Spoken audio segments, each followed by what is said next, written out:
अस्सलाम वालेकुम मेरे जान। तो हमें बात करनी है मेरा बेटा चैप्टर नंबर 13 या आपके बुक के अकॉर्डिंग चैप्टर नंबर 12 बनता है इलेक्ट्रिसिटी। करंट इलेक्ट्रिसिटी का जो चैप्टर है उसको हम डिस्कस कर रहे हैं मेरा बेटा। तो करंट इलेक्ट्रिसिटी के चैप्टर में सबसे इम्पोर्टेंट कॉन्सेप्ट की तरफ जा रहे हैं। वो इम्पोर्टेंट कॉन्सेप्ट है मेरा बेटा रेजिस्टेंस एंड रेजिस्टिविटी का। बड़ा ही मज़ेदार कॉन्सेप्ट है, ज़रा ध्यान से सुनिएगा मेरा बेटा। सबसे पहले हम लोग ओहम्स लॉ से ये एक रिलेशन डेवलप कर चुके थे कि जी रेजिस्टेंस आपके पास इक्वल आती है V ओवर I के।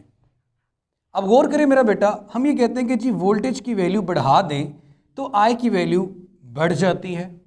तो जो रेजिस्टेंस है ये हमेशा ये फैक्टर कांस्टेंट रहता है। मैथमेटिकली भी आप लोगों को ये चीज़ पता होनी चाहिए कि जब दो क्वांटिटीज़ एक दूसरे के डायरेक्टली प्रोपोर्शनल आती हैं, जैसे कि A directly proportional to B आ रहा है, तो यहाँ पे जब आप मेरे बेटे कांस्टेंट लेके आते हो, वो कांस्टेंट इन दोनों वैल्यूज़ पे डिपेंड ही नहीं करता। उस कांस्टेंट पे इन दो वैल्यूज की वजह से कोई फर्क नहीं पड़ता। और ये बात भी क्लियर होनी चाहिए कि जब दो क्वांटिटीज के दरमियान ग्राफ बनाते हैं वो हमेशा क्या आती है, एक स्ट्रेट लाइन। अब मेरे बेटे हमारा कंसर्न मेरी जान ये है कि हमें तो रेजिस्टेंस कम ज्यादा करनी पड़ती है।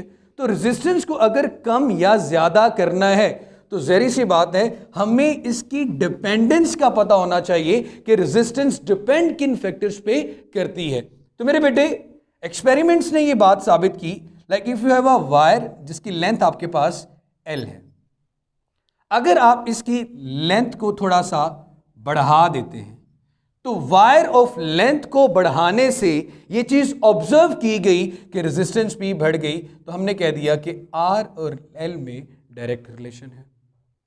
फिर यह बात कही गई कि अगर इसी वायर का क्रॉस सेक्शनल एरिया बढ़ा दिया जाए, चौड़ाई बढ़ा दी जाए, तो ये चीज ऑब्जर्व की गई कि रेजिस्टेंस कम हो गई। तो इन दोनों क्वांटिटीज में कौन सा रिलेशन आ गया, इनवर्स। जस्ट लाइक पानी का पाइप है, नैरो है तो रुकावट क्या होगी, ज्यादा। खुला पाइप होगा तो रुकावट क्या होगी, कम। करंट के पाथ में ओपोजिशन जो है उसे हम रेजिस्टेंस का नाम देते हैं। वो एक बल्ब भी हो सकता है, वो कोई भी रेजिस्टेंस हो सकती है। अब मेरे बेटे यहाँ तक क्लियर हो गया। अब इन दोनों प्रोपोर्शनैलिटी को अगर इकट्ठा करें तो ये क्या बनता है, R is equal to rho L over A। मैंने प्रोपोर्शनैलिटी इकट्ठा करने के साथ साथ इस देखो ये चीज आपको ये बताती है कि इन दोनों का डायरेक्ट रिलेशन है। ये चीज आपको बता रही है मेरा बेटा इन दोनों का इनवर्स रिलेशन है। इन दोनों को कंबाइन किया तो ये आ गया ये। अब ये इनवर्स और डायरेक्ट आपको एक चीज का बढ़ना दूसरी चीज का कम होना या कम या ज्यादा होना बता सकता है, लेकिन कितना कम होगा कितना ज्यादा होगा इसके लिए आपको यहां पे क्या लानी होती है, इक्वलिटी। यहां पे क्या लानी होती है मेरे बेटे, इक्वलिटी। इक्वलिटी का साइन लाने के लिए कांस्टेंट लाना पड़ता है। अब मेरे बच्चे ये जो कांस्टेंट है ना ये आपका कहलाता है रेजिस्टिविटी। ये क्या कहलाता है मेरा बेटा आपके पास, रेजिस्टिविटी। अब क्वेश्चन ज़हन में ये आता है कि रेजिस्टेंस का तो हमें पता था, अब ये रेजिस्टिविटी क्या चीज है। अगर इसकी बहुत शॉर्ट सी और वन लाइन डेफिनेशन लिखी जाए तो मेरा बेटा ये आता है कि किसी भी मटेरियल की रेजिस्टेंस ऑफ, ये देख लो मेरा बेटा, resistance of meter cube of wire. अब आप सबको पता है कि कोई भी मटेरियल है, हर एक मटेरियल का, जैसे कॉपर, एल्यूमिनियम, एटॉमिक स्ट्रक्चर सबका क्या करता है, वेरी करता है। डेंसिटी भी सबकी क्या करती है, वेरी करती है। तो मटेरियल जो ऑपोजिशन ऑफर करता है भी, कितनी लेंथ में, कितने एरिया में, कितनी ऑपोजिशन में, लफ्ज बोल रहा हूं मटेरियल जो ऑपोजिशन ऑफर करता है उसको बेटा क्या नाम देते हैं हम, रेजिस्टिविटी का। क्या कहते हैं मेरा बेटे, रेजिस्टिविटी। अब मेरी जान मैं रेजिस्टिविटी को अगर सेपरेट लिखूं तो ये क्या आएगा आपके पास, RA ओवर L। अब अगर इसके यूनिट की बात की जाए तो मेरे बेटे यूनिट कैसे निकालेंगे, यहां पे क्या आ गया, ओहम। एरिया का यूनिट क्या होता है, मीटर स्क्वायर। लेंथ का यूनिट क्या होता है, मीटर और मीटर स्क्वायर कैंसिल हुए तो उसका यूनिट क्या आ गया आपके पास, ओहम मीटर। अब मेरे बच्चे ये है रेजिस्टिविटी। जैसे हमने कंडक्टेंस पढ़ा था इसी तरह रेजिस्टिविटी का भी रेसिप्रोकल मौजूद है जिसे हम क्या नाम देते हैं, कंडक्टिविटी। क्या नाम देते हैं मेरा बेटा, conductivity. Reciprocal of resistivity called conductivity. Reciprocal of resistivity called conductivity. Resistivity के रेसिप्रोकल को क्या नाम देते हैं मेरा बेटा? कंडक्टिविटी का। इसको डिनोट किया जाता है सिग्मा से, इसको बोलते हैं रो। क्या बोलते हैं मेरा बेटा? Rho, RHO। इसका यूनिट ओहम मीटर है। क्या मेरा बेटा? Ohm meter. अब यहां पे 1/ओहम करोगे तो ये 1/ओहम मीटर, तो ये क्या आ जाएगा मेरा बेटा? ओहम मीटर का इनवर्स। लेकिन इसको एक और फॉर्म में भी बोलते हैं मेरा बेटा। वो और फॉर्म क्या है आपके पास? इसको मोहो भी कहते हैं। मतलब आप ओहम को उल्टा लिखें तो क्या आएगा? MHO। ओहम को उल्टा लिख दो ना स्मॉल लेटर से, तो ये आपके पास क्या आ जाता है? MHO। क्लियर हो गया मेरा बेटा? इसी तरह मेरी जान मोहो इनवर्स, क्योंकि कंडक्टेंस का सिर्फ मोहो था तो कंडक्टिविटी का क्या आएगा? मोहो इनवर्स। क्लियर होगी बच्चे ये बात? अच्छा मेरी जान, अब ये था रेजिस्टेंस और ये थी रेजिस्टिविटी। अब आपने बात करनी है कि रेजिस्टेंस और रेजिस्टिविटी, ये रेजिस्टेंस है, ये रेजिस्टिविटी है। मेरी जान, ये आपके पास नेचर पे डिपेंड करती है, तो रेजिस्टिविटी भी किस पे डिपेंड करती है? नेचर पे डिपेंड करती है। ये आपके पास टेम्परेचर पे डिपेंड करती है, तो रेजिस्टिविटी भी किस पे डिपेंड करती है मेरा बेटा? टेम्परेचर पे डिपेंड करती है। ठीक हो गया मेरा बेटा? ये नेचर पे डिपेंड करती है तो वो भी नेचर पे डिपेंड करती है, ये टेम्परेचर पे डिपेंड कर रही है तो वो भी टेम्परेचर पे डिपेंड कर रही है। रेजिस्टेंस डायमेंशन पे डिपेंड करती है, मतलब लेंथ और एरिया को चेंज होने से रेजिस्टेंस चेंज हो रही है। बट जो आपकी रेजिस्टिविटी है not dependent on dimension, not dependent on dimension. ये डायमेंशन पे डिपेंड नहीं करती, ये डायमेंशन पे डिपेंड नहीं करती। मेरे बच्चे, अब हम बात करते हैं कि इस बात का जो भी आपने कहा कि डायमेंशन पे डिपेंड नहीं करती, इसका मतलब क्या है? आपके पास कॉपर की 3 वायर्स हैं, लाइक ये कह लो, यहां भी लिख लेता हूं, कॉपर कॉपर कॉपर, तीनों का मटेरियल सेम है, नेचर तीनों की क्या है? सेम है।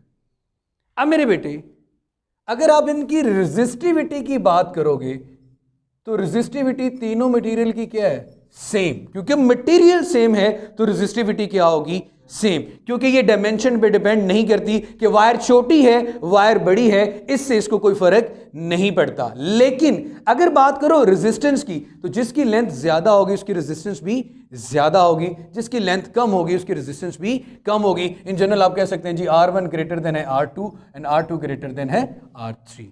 तो ये चीज क्या क्लियर कर रही है कि आपकी रेजिस्टेंस तो इन डायमेंशंस पे डिपेंड करती है, लेंथ एरिया पे, बट रेजिस्टिविटी डिपेंड नहीं करती। Resistivity depends upon the type of the material और the nature and the temperature. Dimension पे ये डिपेंडेंट नहीं है। क्लियर है बेटा यहां तक? अब मेरे बच्चे, अगला जो टॉपिक है हमारा रेजिस्टेंस के बाद, अब इसकी डिपेंडेंस। मसला ये है मेरे बेटे कि ये चीज़ भी ऑब्जर्व कीजिए, हमें बड़े अच्छे से पता है, एक मेटल कंडक्टर वायर लें, उसके अंदर एटम्स मौजूद हैं और फ्री इलेक्ट्रॉन्स भी मौजूद हैं। तो ये ऑब्जर्व किया गया कि जब टेम्परेचर को आप राइज करते हो तो इनकी जो कुलियन है वो डेफिनेटली बढ़ जाएगी।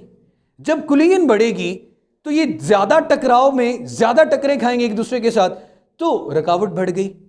तो मेरे बेटे, मैं ये कह सकता हूं कि रेजिस्टेंस और टेम्परेचर में कोई ना कोई प्रोपोर्शनैलिटी तो जरूर मौजूद है। अब कोई ना कोई प्रोपोर्शनैलिटी का मतलब यह बनता है मेरे बच्चे कि यार मैंने कोई ना कोई लिखी, डायरेक्ट और इनवर्स नहीं लिखी, इसका मतलब है दोनों पॉसिबिलिटीज मौजूद हैं। कुछ मटेरियल ऐसे हैं जहां पे टेम्परेचर बढ़ने से रेजिस्टेंस बढ़ती है और कुछ मटेरियल्स ऐसे हैं जहां पे टेम्परेचर बढ़ने से रेजिस्टेंस कम होती है। तो मेरे बेटे अगर गौर करें, सबसे पहले आप ये बोल लें कि फर्ज करें R0, आपने R0 पे 0 डिग्री सेल्सियस पे आपने एक रेजिस्टेंस ले ली R0, फिर आपने कुछ टेम्परेचर को चेंज किया, कम या ज़्यादा किया, और उस टेम्परेचर को क्या नाम दे दिया? T डिग्री सी। टेम्परेचर से ज़ाहिर सी बात है 0 सेल्सियस से हम काम स्टार्ट करेंगे। अब होता क्या मेरे बेटे, change R T minus R not का डायरेक्टली रिलेट करता है। अगर 0 डिग्री सी पे टेम्परेचर ज्यादा होगा, सॉरी रेजिस्टेंस ज्यादा होगी, तो चेंज भी क्या आएगा, ज्यादा आएगा। अब खुद बताओ, अगर ये आंसर ज्यादा, देखो चेंज का मतलब हरगिज ये नहीं होता कि चीज बढ़े, चेंज का मतलब कम होना भी होता है। अगर ये फैक्टर इंक्रीज कर जाएगा तो ये क्या हो जाएगा, कम हो जाएगा, तो आंसर आपका क्या आ जाएगा, नेगेटिव में। और अगर आपके पास ये कम हो ये ज्यादा, तो आंसर आपका क्या आएगा, पॉजिटिव में। लेकिन दोनों केसेस में क्या आ रहा है, चेंज। दोनों केसेस में क्या आ रहा है, चेंज। तो मैं लिख सकता हूं ये इसके डायरेक्टली प्रोपोर्शनल है, इसमें कोई मसला तो नहीं, पक्की बात है। अब टेम्परेचर के डायरेक्टली प्रोपोर्शनल भी लिखा जा सकता है इसको, कि अगर मैं ये बात लिखूं कि R T minus R not is directly proportional to, ये तो आर टी के भी डायरेक्टली प्रोपोर्शनल आएगी, या टी डिग्री सी के भी क्या आएगी मेरा बेटा, डायरेक्टली प्रोपोर्शनल। तो इन दोनों प्रोपोर्शनैलिटी को अगर आप कंबाइन करते हैं तो मेरे बेटे R T minus R not is directly proportional to,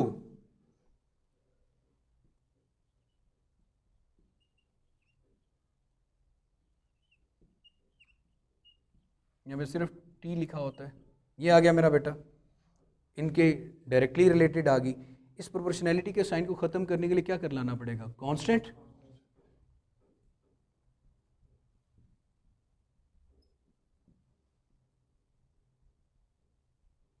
अब क्या आ रहा है, R T minus R not divided by R not. ये यहाँ पे आर टी आता है मेरे ख्याल में, आपकी बुक के अकॉर्डिंग तय है, जरा देखिएगा आपकी बुक यहाँ पे टी डिग्री सी दे रही है आपको, या आर नॉट टी दे रही है। बुक है किसी के पास,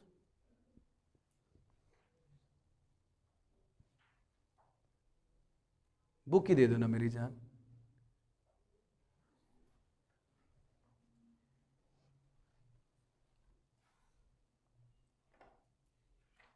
जी मेरा बेटा आर नॉट ही दे रही है, ठीक है, बिल्कुल सही कर रहे हैं। अब मेरे बच्चे ये जो कांस्टेंट है ये आपके पास यहाँ पे इसको डिनोट किया जाता है अल्फा से। मैंने पहले इसलिए नहीं लिखा क्योंकि प्रोपोर्शनैलिटी का साइन था, alpha into R not T, R T minus R not, R T minus R not into R not T. अब अल्फा को कहते हैं temperature coefficient of resistance, temperature coefficient of resistance, temperature coefficient of resistance, temperature coefficient of resistance.